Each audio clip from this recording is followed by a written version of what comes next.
आज हम लोग देखेंगे, देखिए, वैद्युत चालन का सारांश। ये जो इलेक्ट्रिक कंडक्शन जो हमारा चैप्टर है, तो इसमें हम लोग आज देखेंगे इसमें कितना फार्मूला हम लोगों ने यूज किया और फार्मूला याद करने का तरीका कैसे रहेगा, इसको हम आपको बता रहे हैं। अगर फार्मूला याद रहेगा तो कोई भी न्यूमेरिकल आप सॉल्व कर लेंगे। तो शुरू करते हैं। वैद्युत धारा, वैद्युत धारा I इज इक्वल टू बताया गया आपको क्यू बाई टी। इसी को लिख सकते हैं delta Q by delta T, या तत्क्षणिक धारा को लिखते हैं ऐसे D Q by D T, या इसी को ऐसे भी लिख सकते हैं धारा I बराबर क्यू बराबर आप पढ़े हैं एन ई, तो यहां लिख सकते हैं एन ई बाई टी। ये धारा के लिए है। धारा का फार्मूला I बराबर क्यू बाई टी या delta Q by delta T या डी क्यू बाई, ये डिफरेंशियल फॉर्म में है, और Q बराबर होता है एन ई, और Q बराबर एन ई जब होगा तो I बराबर एन ई अपॉन टी। अब धारा का मात्रक आपको मालूम है एम्पियर, मात्रक एम्पियर, एम्पियर। इसको लिखते हैं कैपिटल ए से। कैपिटल ए से कौन से मात्रक लिखते हैं? वे मात्रक जो वैज्ञानिक के नाम पे होते हैं उनको कैपिटल लेटर से लिखते हैं। अब जो धारा बहती है यह ठोस में भी बहती है, द्रव में भी बहती है और गैसों में भी बहती है, गैस में भी बहती है। तो ठोस में जो धारा बहती है वो मुक्त इलेक्ट्रॉनों के कारण, मुक्त इलेक्ट्रॉन, मुक्त इलेक्ट्रॉन के कारण, और द्रव में जो धारा बहती है वह धन आयन कामा ऋण आयन तथा इलेक्ट्रॉन, इलेक्ट्रॉन के द्वारा बहती है। और गैसों में जो धारा बहती है तो गैसों में वह धन आयन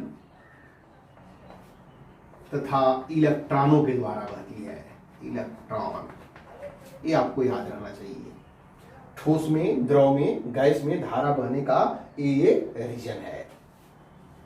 अब इसमें आता है धारा घनत्व, धारा घनत्व। धारा घनत्व को लिखते हैं स्मॉल जे से। जे बराबर होता है आई बाई ए। इसका मात्रक क्या होगा? एम्पियर प्रति मीटर स्क्वायर। यह कौन सी राशि है? सदिश राशि है। और ये कौन सी राशि है? अदिश राशि है। इसको अदिश राशि भी कहते हैं। अगर ऑब्जेक्टिव में अदिश न दिया हो, टेंसर दिया हो, टेंसर, तो टेंसर भी लिख सकते हैं इसको। वैद्युत धारा ऑब्जेक्टिव में अदिश राशि न हो तो उसमें टेंसर दिया रहता है, टेंसर भी होता है और अदिश भी होता है। और ये कौन सी राशि है? सदिश, सदिश राशि है ये, सदिश। इसको आप नोट कर लीजिए।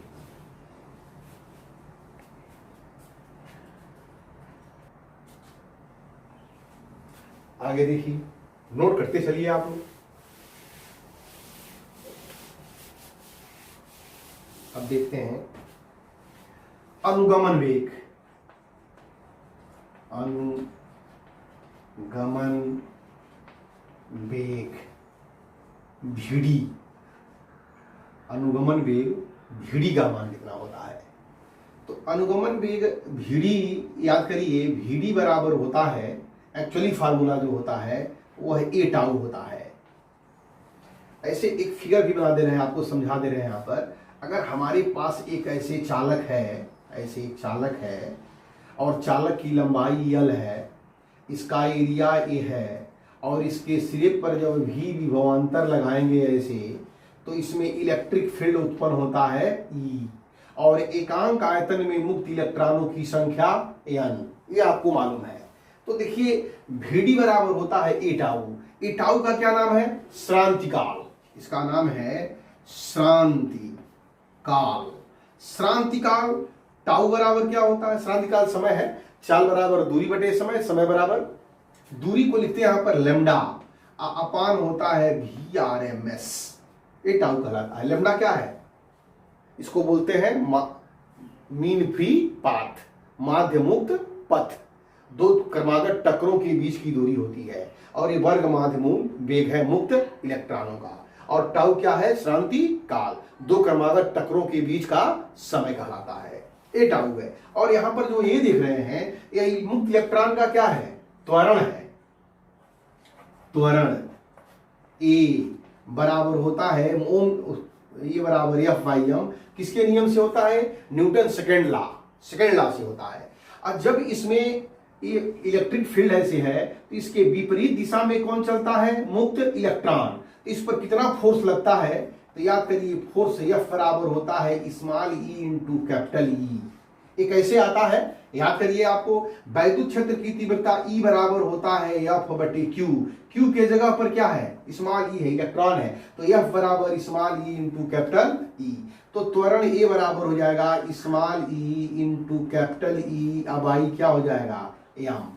तो अब देखिए हमारा जो है ये ध्यान दीजिए, यह हमारा अनुगमन वेग आ गया vd इक्वल टू, अनुगमन वेग vd इक्वल टू ए के जगह पर small e capital E tau by m, ये कहलाता है अनुगमन वेग, ये कहलाता है अनुगमन वेग। अगर एक्सेलरेशन डायरेक्ट दिया नहीं रहता है न्यूमेरिकल में, vd निकालने के लिए ई मतलब एक इलेक्ट्रॉन पर आवेश, और ये ई क्या है, वैद्युत क्षेत्र की तीव्रता है, टाउ क्या है, श्रांति काल है, एम क्या है, एक मुक्त इलेक्ट्रॉन का द्रव्यमान है।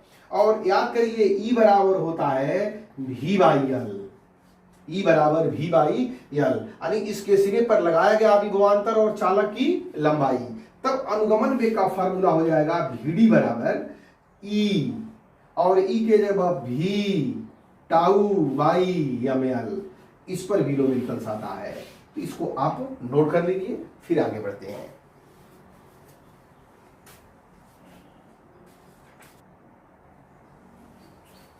नोट कर लिए होंगे आप, तो देखिए ये रहा आपका अनुगमन वेग। अब देखते हैं अनुगमन वेग और धारा में संबंध क्या होता है। अनुगमन वेग और धारा में संबंध,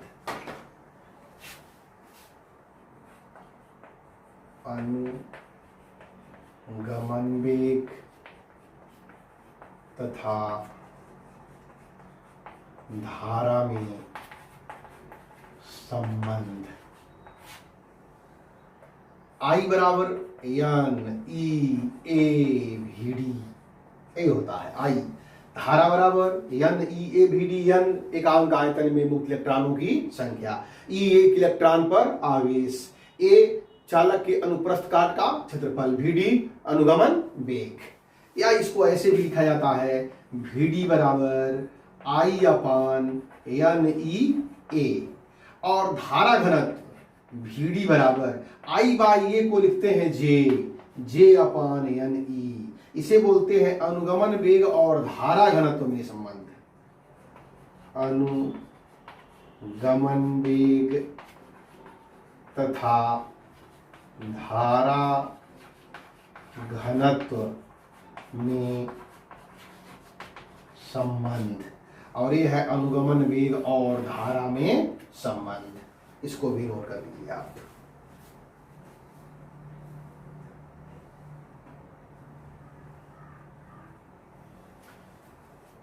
अब देखिए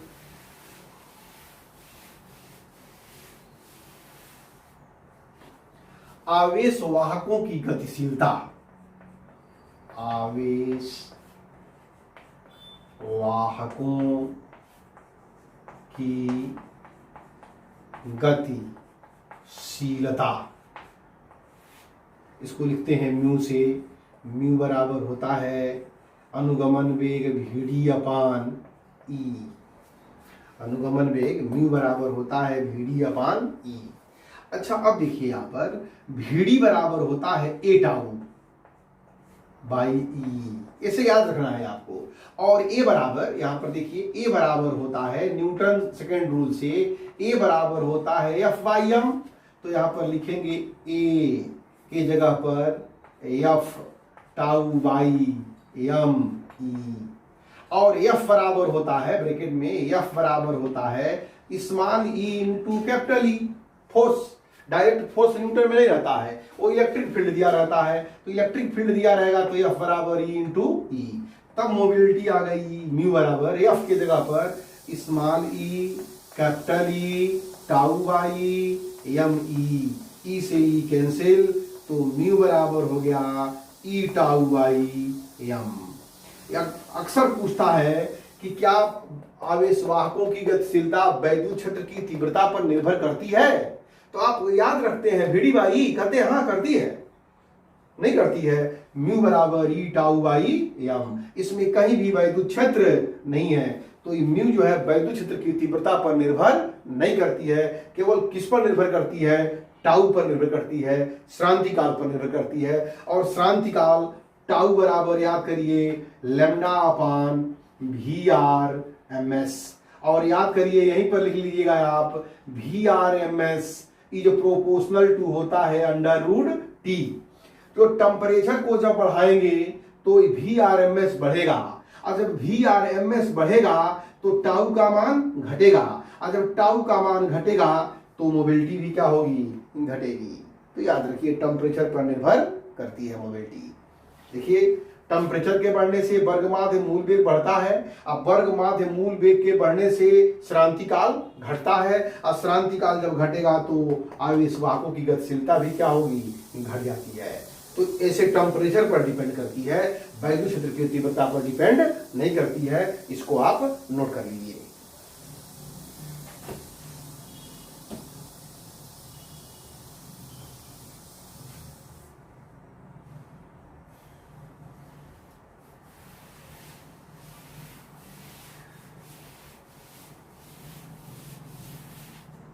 देखिए ओम का नियम,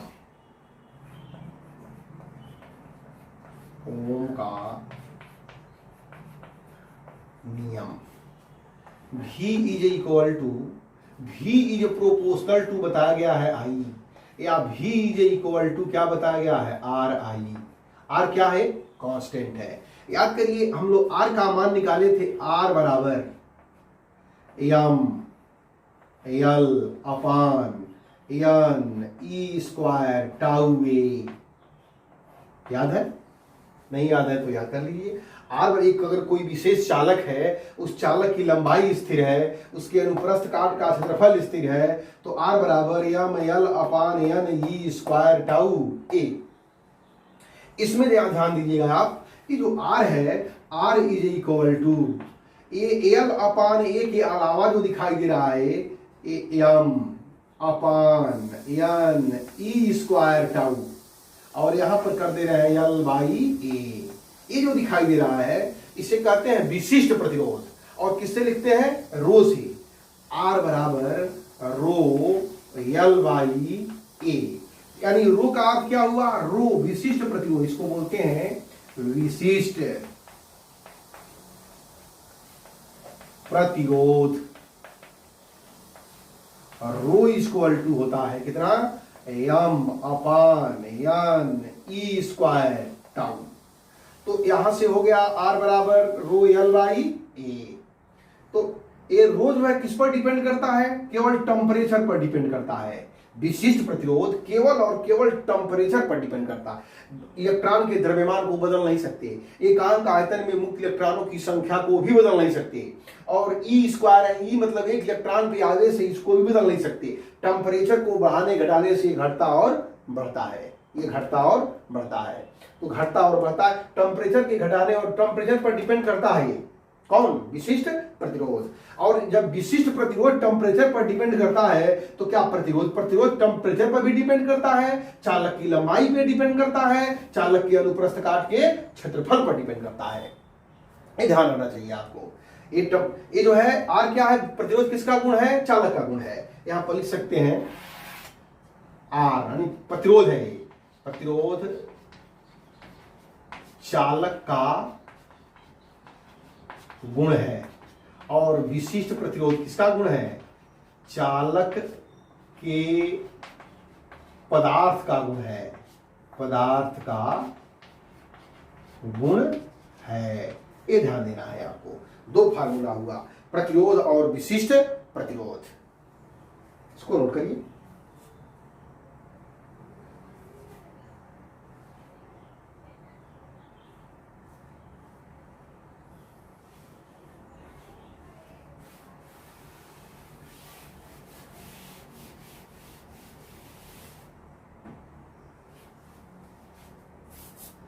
वैद्युत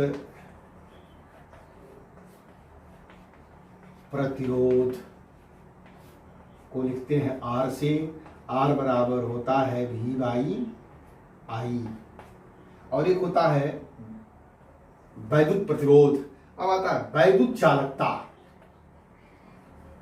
वैद्युत चालकता इसको लिखते हैं कैपिटल G से, और कैपिटल G बराबर होता है 1/R, और यह होता है विशिष्ट प्रतिरोध। इसको लिखते हैं किससे? रो से। और रो बराबर एक्चुअल में जो होता है वो कितना होता है? m/N/E² tau. ये रो की वैल्यू है। रो बराबर कितना होता है? रो की वैल्यू है विशिष्ट प्रतिरोध। अब एक और होता है, ये है वैद्युत प्रतिरोध तो वैद्युत चालकता। अब वैद्युत प्रतिरोध तो वैद्युत चालकता, विशिष्ट प्रतिरोध तो इसका उल्टा विशिष्ट चालकता। विशिष्ट चालकता इसको लिखते हैं सिग्मा सी। सिग्मा बराबर होता है 1/ρ। इसका व्युत्क्रम होता है। अगर कहा जाए विशिष्ट चालकता क्या है, तो विशिष्ट प्रतिरोध के व्युत्क्रम को विशिष्ट चालकता कहते हैं, और वैद्युत प्रतिरोध के व्युत्क्रम को वैद्युत चालकता कहते हैं। इसको आप क्या करें? नोट कर लें।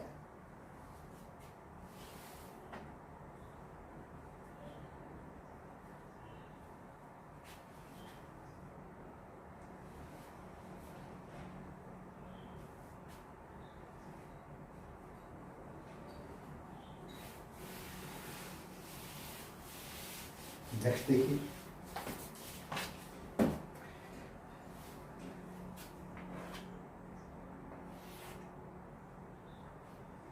वैद्युत प्रतिरोध। वैद्युत प्रतिरोध R तथा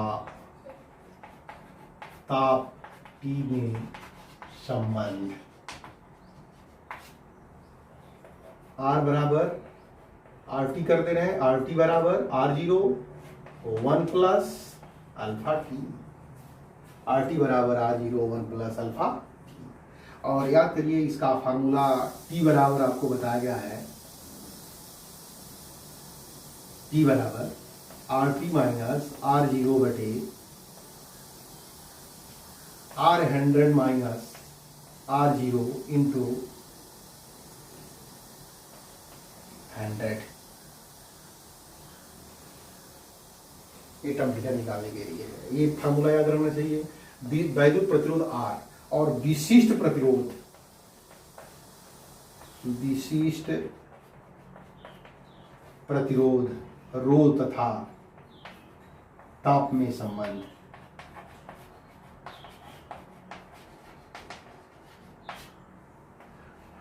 रो T बराबर ρ0 1 प्लस अल्फा T। ये भी याद रहना चाहिए। इस फार्मूला से यह दिखाई देता है कि वैद्युत प्रतिरोध भी टेम्परेचर पर डिपेंड करता है और विशिष्ट प्रतिरोध भी टेम्परेचर पर डिपेंड करता है। और RT बराबर R0 1 प्लस अल्फा टी और RT बराबर ρ0 1 प्लस अल्फा टी। इसको भी नोट कर लीजिए।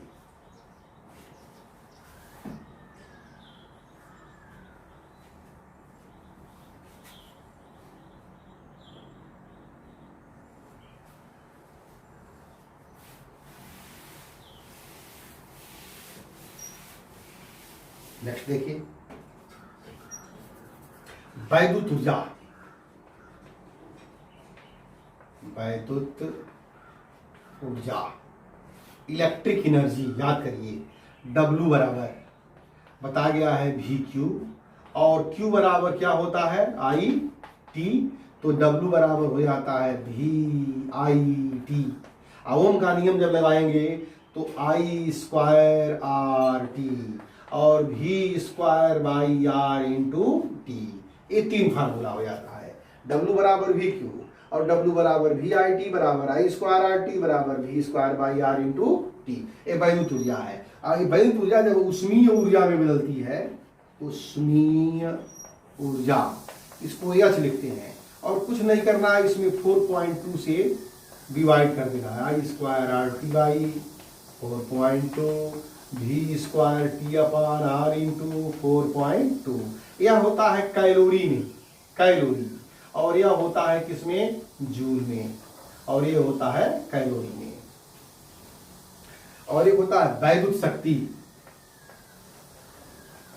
वैद्युत शक्ति, इसको लिखते हैं P बराबर W/T, या P बराबर W के तीनों फार्मूलों को जब यहां रखेंगे तो क्या हो जाएगा, VI बराबर I स्क्वायर R बराबर V स्क्वायर बाई R। इसका मात्रक क्या होता है, वाट।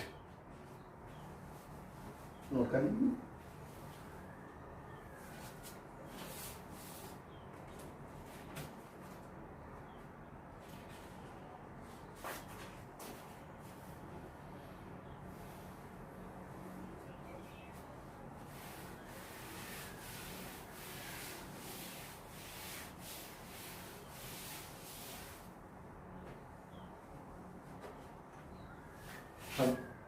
वैद्युत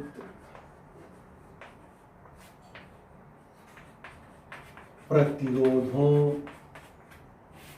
का संयोजन, नंबर 1, श्रेणी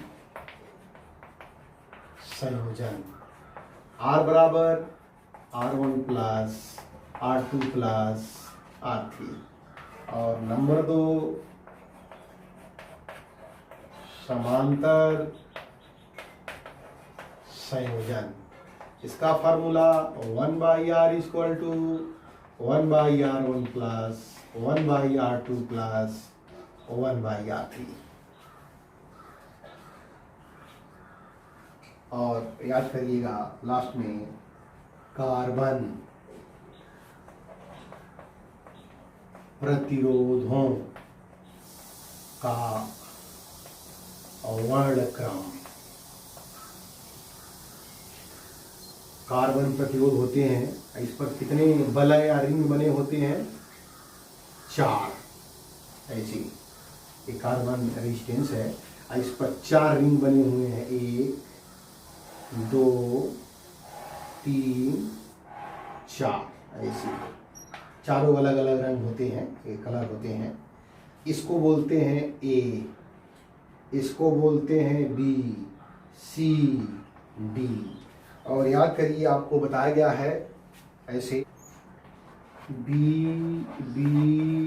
Roy, great Britain, very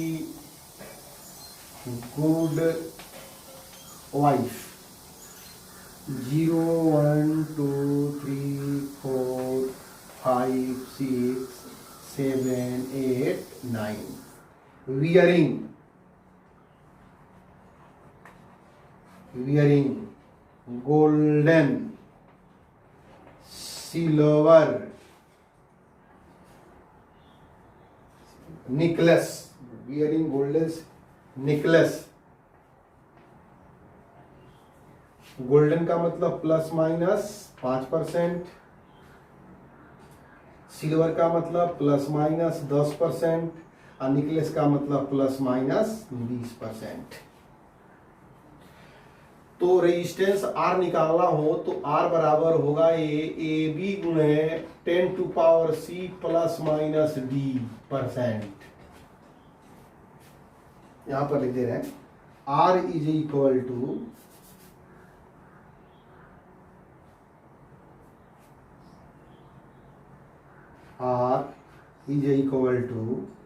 AB into 10⁶ plus minus D%।